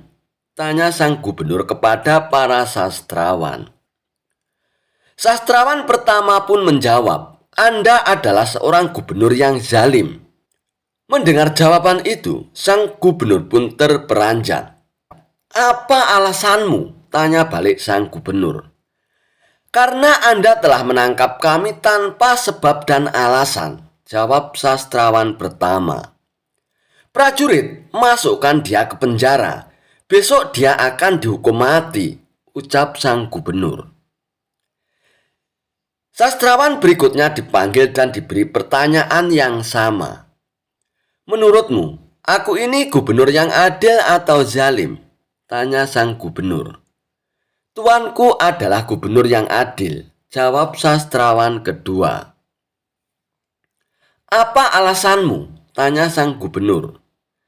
"Karena tuanku sangat memperhatikan rakyat," jawab sastrawan tersebut. "Kau pembohong, sastrawan. Prajurit, masukkan dia ke penjara. Besok dia akan dihukum mati," ujar sang gubernur. Begitulah seterusnya, apabila jawaban adil ataupun zalim, sang gubernur tetap memberikan hukuman mati. Kemudian beberapa sastrawan yang belum ditangkap mendatangi rumah Abu Nawas. "Tolonglah kami, Abu Nawas. Beberapa kawan kami dijatuhi hukuman mati, Abu Nawas," kata para sastrawan itu kepada Abu Nawas dengan penuh khawatir. Abu Nawas terkejut mendengarnya, karena gubernur melakukan hal seperti itu. "Bagaimana ceritanya itu?" tanya Abu Nawas dengan heran. "Kami sendiri tidak tahu, Abu Nawas. Tanpa sebab, gubernur yang baru itu menangkap para sastrawan di kota ini, lalu mereka ditanya satu persatu, apakah dia gubernur yang adil atau zalim. Bila jawabnya zalim, maka akan dihukum mati. Dan jika jawabnya adil, juga tetap dihukum mati. Kata mereka menjelaskan kepada Abu Nawas. Kalau begitu, pasti gubernur sakit, dia tidak waras, ucap Abu Nawas. Itulah kenapa kami ke sini, Abu Nawas. Kami mendatangimu agar kau menyelamatkan kawan-kawan kami, Abu Nawas. Sebab rencananya besok mereka akan dihukum mati, tutur para sastrawan itu. Baiklah, kalau begitu aku akan ke istana gubernur. Sekarang juga kalian pulanglah, ucap Abu Nawas. Lalu Abu Nawas pun pergi menghadap sang gubernur. Sesampainya di istana, Abu Nawas pun langsung menghadap gubernur. Melihat kehadiran Abu Nawas, gubernur langsung emosi. "Hai, ngapain kau datang ke istanaku?" tanya sang gubernur. "Aku mendengar kabar Anda menyuruh beberapa prajurit menangkap para sastrawan pintar di kota ini. Tapi kenapa aku tidak ditangkap? Aku sangat tersinggung," jawab Abu Nawas. "Oh, jadi kau menganggap dirimu bagian dari mereka ya?" tanya sang gubernur. "Tentu saja, masyarakat di kota ini tahu siapa aku. Aku adalah sastrawan terpandai di kota ini," balas Abu Nawas. "Baiklah, Algojo tangkap Abu Nawas dan penggal lehernya," pinta sang gubernur. "Oh, tunggu dulu. Sebelum leherku dipenggal, perintahkan Algojomu agar jangan sampai merusak rambutku. Sebab aku baru saja keluar dari tukang cukur," timpal Abu Nawas. Mendengar jawaban Abu Nawas, gubernur pun langsung tertawa. "Itulah jiwa kesatria yang aku kagumi darimu, Abu Nawas. Aku mengampunimu," kata sang gubernur. "Bolehkah aku minta satu permintaan?" tanya Abu Nawas. "Apa permintaanmu, Abu Nawas? Katakan saja," jawab sang gubernur. "Aku juga minta pengampunan untuk kawan-kawanku itu," pinta Abu Nawas. Sejenak gubernur terdiam lalu berkata kepada Abu Nawas, "Aku akan mengabulkan permintaanmu, Abu Nawas, tapi ada syaratnya. Kau harus bisa menjawab 3 pertanyaanku." "Baiklah gubernur, aku siap menjawabnya," sahut Abu Nawas. "Menurutmu aku gubernur yang adil atau zalim?" tanya sang gubernur. "Tuan bukan gubernur yang adil, bukan pula gubernur yang zalim. Orang-orang yang zalim itu adalah kita, sedangkan Tuan adalah pedang keadilan yang membalas kezaliman," jawab Abu Nawas. "Luar biasa, jawabanmu sungguh menakjubkan, Abu Nawas," ujar sang gubernur. "Sekarang pertanyaan kedua. Mana yang lebih bermanfaat, matahari atau bulan?" tanya sang gubernur. "Matahari terbit di siang hari bersamaan dengan terangnya dunia. Maka menurutku matahari kurang bermanfaat. Sementara bulan terbit di waktu malam hari yang menerangi dunia dan menjadikannya seperti siang. Maka menurutku manfaat bulan lebih besar," jawab Abu Nawas. Gubernur pun tertawa dengan jawaban Abu Nawas. Memang nyeleneh, tapi masuk akal. "Baiklah Abu Nawas, sekarang pertanyaan terakhir. Menurutmu warna angin itu apa, Abu Nawas?" tanya sang gubernur. "Warna angin itu merah, sang gubernur," jawab Abu Nawas dengan enteng. "Lalu apa alasanmu, Abu Nawas?" tanya sang gubernur. "Kalau kita masuk angin, lalu badan kita dikeroki, pasti akan muncul warna merah di badan kita. Itu menunjukkan kalau angin sedang keluar. Berarti warna angin adalah merah," jawab Abu Nawas menerangkan. Untuk kedua kalinya gubernur dibuat tertawa terpingkal-pingkal oleh Abu Nawas. "Kamu memang cerdik, Abu Nawas. Ternyata apa yang dikatakan Baginda Raja tentangmu memang benar, Abu Nawas," tutur sang gubernur.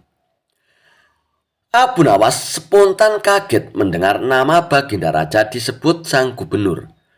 "Maksud Tuan bagaimana?" tanya Abu Nawas dengan penasaran. "Sebelum aku ditugaskan kemari, Baginda Raja memberitahu kalau di kota ini banyak sastrawan pintar. Dan di antara sastrawan yang paling cerdik adalah engkau, Abu Nawas. Aku berniat memanggil mereka untuk kuberi hadiah. Tapi sebelumnya, aku ingin mengerjaimu dulu. Ternyata kau malah datang untuk membantu mereka. Dan ini adalah suatu kesempatan bagiku untuk menguji kecerdasanmu, Abu Nawas," ucap sang gubernur. "Jadi hukuman mati yang Tuan berikan hanya pura-pura ya?" tanya Abu Nawas dengan kaget. "Benar, Abu Nawas. Aku hanya ingin mengerjai mereka sebelum memberikan hadiah," jawab sang gubernur. Abu Nawas pun terdiam sejenak. "Kurang ajar. Ternyata aku masuk perangkapnya.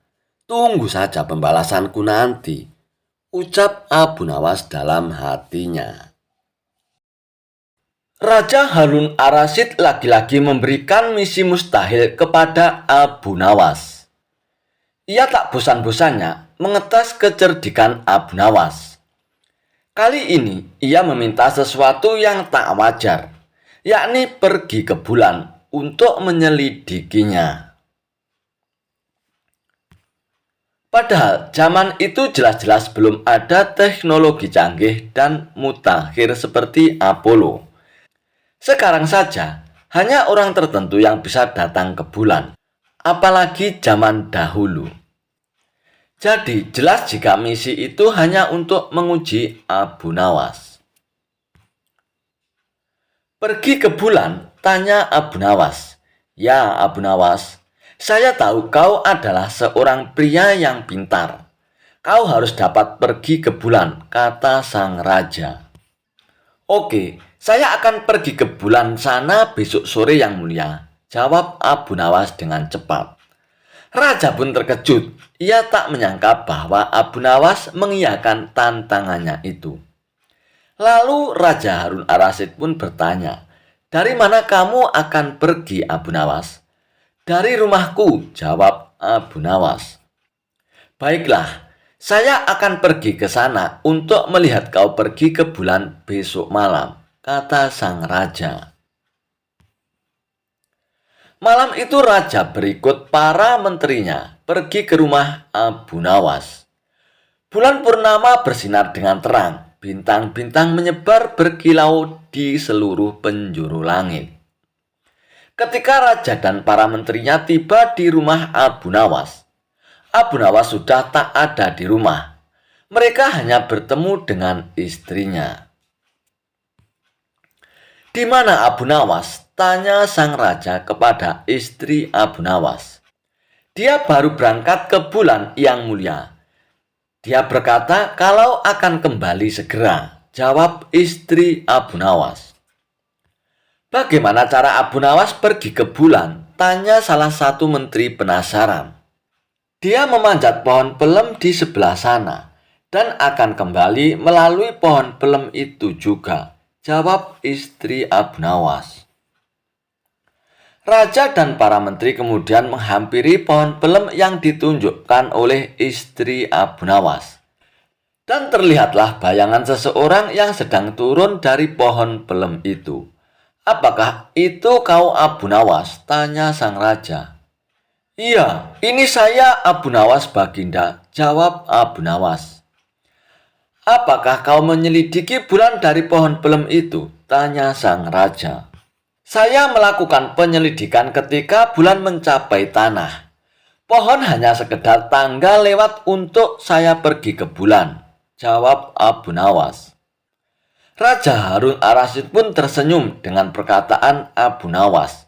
Ia kemudian menanyakan apa yang dilihatnya di sana. "Tanah dan gunung-gunung, tidak ada tumbuhan di sana," kata Abu Nawas. Masih tak percaya, Raja Harun al-Rasyid pun meminta saksi yang bisa menjelaskan jika memang Abu Nawas bisa pergi ke bulan. Dan tahu apa jawab Abu Nawas? Ia bahkan mengatakan tak cuma bisa memberikan 3 atau 5 saksi.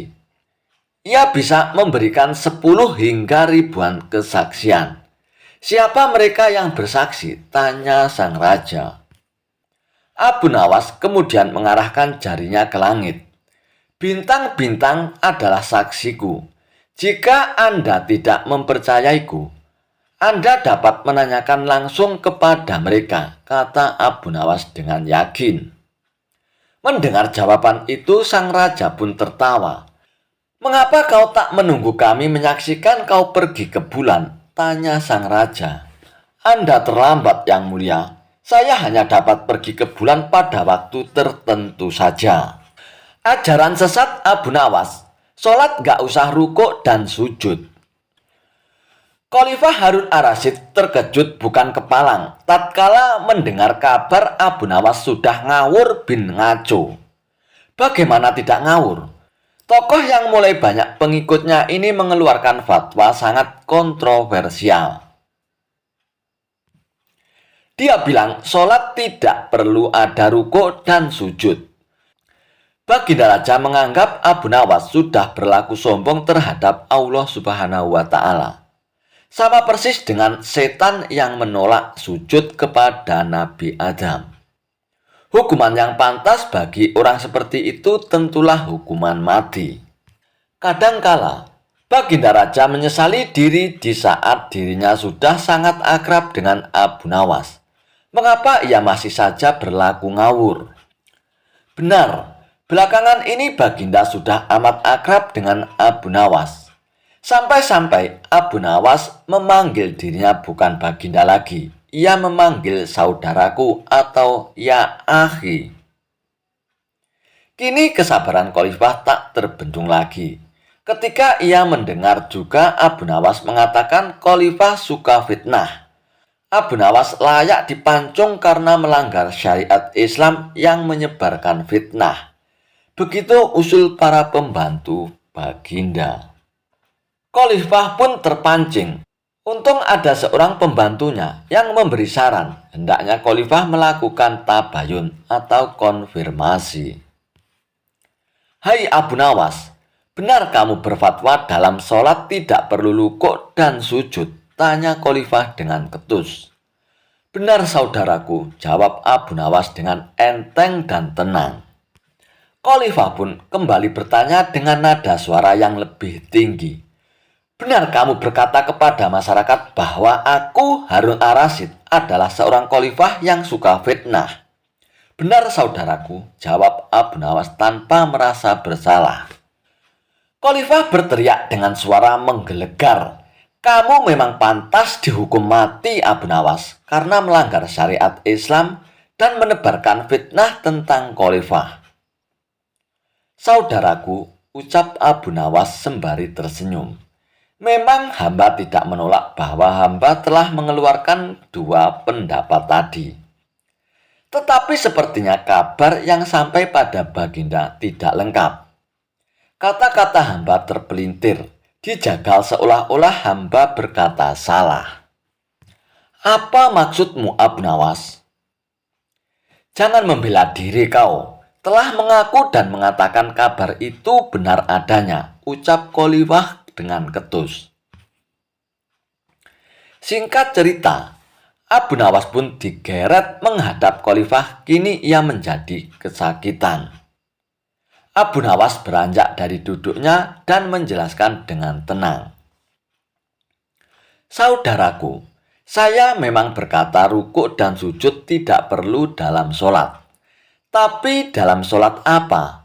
Waktu itu saya menjelaskan tata cara sholat jenazah yang memang tidak perlu rukuk dan sujud. Khalifah pun mengangguk-anggukkan kepala dan membenarkannya. Bagaimana soal aku yang kau fitnah? Tanya Khalifah. Abu Nawas pun menjawab dengan senyuman. Kalau itu, saya sedang menjelaskan tafsir ayat 28 surat Al-Anfal yang berbunyi, Ketahuilah bahwa kekayaan dan anak-anakmu hanyalah ujian bagimu. Sebagai seorang khalifah dan seorang ayah, Anda sangat menyukai kekayaan dan anak-anak.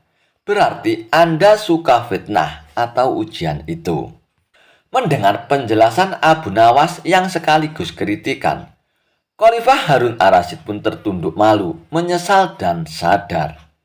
Rupanya kedekatan Abu Nawas dengan Harun ar-Rasyid menyulut iri dan dengki di antara pembantu-pembantunya.